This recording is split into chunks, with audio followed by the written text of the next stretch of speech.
সোনামুখীতে বিধায়কের হাত ধরে ৮০ জন তৃণমূল ছেড়ে বিজেপিতে যোগদান দাবি বিধায়কের। ভোটের প্রাক্কালে বিজেপি নাটক করছে, কটাক্ষ তৃণমূলের। বাঁকুড়া জেলার সোনামুখীতে বিজেপি বিধায়ক দিবাকর খোরামির বিধায়ক কার্যালয়ে বুধবার রাতে সোনামুখী পৌরসভার ১ নম্বর ওয়ার্ড থেকে মোট ২০টি পরিবারে ৮০ জন ভোটার বিধায়কের হাত ধরে তৃণমূল ছেড়ে বিজেপিতে যোগদান করলেন, দাবি করছেন বিজেপি বিভাগ দিবাকর খোরামি। তিনি জানান, সোনামুখী পৌরসভায় বিভিন্ন সময় অস্থায়ী কর্মীরা বেতন পায় না, আবর্জনায় ভর্তি হয়ে যায় শহর, ভালোভাবে পরিষেবা পাচ্ছে না সোনামুখী শহরের মানুষজন। কিছুদিন যাবৎ অল্প বয়সের ছেলেমেয়েরা জন্ডিস আক্রান্ত হয়েছে, সেখানে দাঁড়িয়ে পৌরসভা যারা চালাচ্ছেন তারা তার দায়ভার নিচ্ছেন না। এই সমস্ত কিছু দেখে ওই তৃণমূল কর্মীরা বিজেপিতে যোগদান করেছে। আজ সোনামুখী পৌরসভার ১ নম্বর ওয়ার্ড ৫৯ নম্বর বুথ তৃণমূল কংগ্রেসের পক্ষ থেকে ২০টি পরিবার ভারতীয় জনতা পার্টিতে যোগদান করলেন। বিজয় রায়ের নেতৃত্বে এই ২০টা পরিবারে ৮০ জন ভোটার তারা ভারতীয় জনতা পার্টিতে যোগদান করলেন। যোগদান করার কারণ একটাই, সারা রাজ্য জুড়ে তৃণমূল কংগ্রেসের যে দুর্নীতি, তোলাবাজি, তার সঙ্গে সঙ্গে এই সন্দেশখালিতে মহিলাদের উপর যে নারকীয় অত্যাচার তৃণমূল কংগ্রেস করেছে, এই সমস্ত দেখে তার সঙ্গে সঙ্গে সোনামুখী পৌরসভায়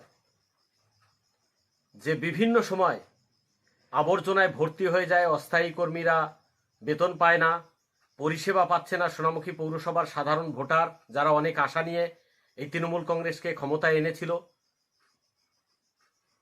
আবার এই কিছুদিন হলো যেখানে কম বয়সী ১৫-১৬ বছরের নিচে ছেলেমেয়েরা এবং ছোট শিশুসহ যারা একের পর এক জন্ডিসে আক্রান্ত হচ্ছে, সেখানে পৌরসভার যারা পৌরসভা চালাচ্ছেন তারা তার দায়ভার নিচ্ছেন না। তারা বলছে এটা অন্য কোনো অজানা কারণে হয়েছে, কিন্তু সোনামুখীর মানুষ বলছে, সাধারণ মানুষ বলছে এটা জল থেকে হয়েছে। তো এই যে সাধারণ মানুষকে পরিষেবা দিতে পারছে না তৃণমূল কংগ্রেস, তার জন্য এই পরিবারগুলো আজ ভারতীয় জনতা পার্টিতে যোগদান করেছে। আজ সোনামুখী বিধায়ক কার্যালয়ে সোনামুখী নগর মণ্ডলের সভাপতি গিরিশঙ্কর অধিকারী, বিধানসভা কনভেনার তাপস মিত্র, সাধারণ সম্পাদক মণ্ডলের টাবু সহ বিভিন্ন কার্যকর্তাদের উপস্থিতিতে এই সমস্ত পরিবারগুলো আজ ভারতীয় জনতা পার্টিতে যোগদান করেছে।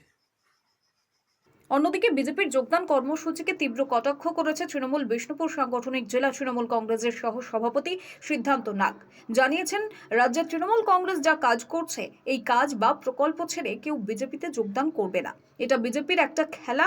নিজেদের কর্মীদের বলছে কখনো তৃণমূল কখনো বিজেপি। এসব ফালতু কথা ভিত্তিহীন। ভোটের আগে বিজেপি নেতারা পরিযায়ী পাখির মতো আসে, ভোট শেষ হয়ে গেলে পরিযায়ী পাখির মতো চলে যায়। তাই ভোটের প্রাক্কালে এরা এইরকম অনেক ধরনের নাটক করে। এইসব নাটক পশ্চিমবঙ্গের মানুষ জানে। এসব ভিত্তিহীন কথাবার্তা। দেখুন, বিধায়ক কি বলছে সেটা পরের ব্যাপার। তো আমার তো মনে হয় যে তৃণমূল কংগ্রেস যে ধরনের মানুষের কাজ করে চলেছে এবং প্রতিনিয়ত যে ধরনের কাজ তারা প্রত্যেকদিন দেখাচ্ছে, এবং এই যে লক্ষ্মীর ভান্ডার থেকে আরম্ভ করে যে সকল প্রকল্প আছে, সেই সকল প্রকল্প ছেড়ে কেউ কোনোদিন আমার মনে হয় না যে তৃণমূল থেকে বিজেপিতে যাবে।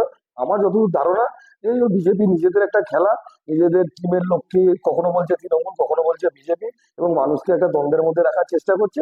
এগুলো সব ফালতু কথা, এর ভিত্তিহীন, এর কোনো ঠিক কিচ্ছু নেই।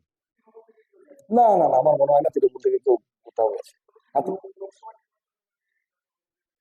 এগুলো দেখুন, এই পশ্চিমবাংলার বুকে ওদের কোনো কিচ্ছু নেই, সংগঠন বলে কিচ্ছু নেই, মানুষকে শুধু ভাওতাবাজি দেখিয়ে। কারণ আপনি দেখুন না, যে যে বিধায়ক হয়েছে বা যে যারা আজকে এমপি হয়েছে তাদেরকে মানুষ দেখতেই পায় না। সোনামুখী বলুন, বিষ্ণুপুরেই বলুন, মানুষ তাদেরকে দেখতে পায় না। ওই মাঝে মধ্যে যখন ভোট আসে তখন পরিযায়ী পাখি, যেমন দেখবেন কলকাতায় পরিযায়ী পাখি আসে, ওরা পরিযায়ী পাখির মতন আসে, আবার সিজন ফেরলে যেমন চলে যায়, তেমন ভোটের সময় মাঝে মধ্যে আসছে, আবার ভোট ফিরে চলে গেলে আর মানুষের কাছে থাকবেও না, তারা চলে যাবে। তাই ভোটের প্রাক্কালে এরা অনেক ধরনের এরকম নাটক করে, এসব নাটক পশ্চিমবাংলার মানুষ জানে। এসব ভিত্তিহীন কথাবার্তা।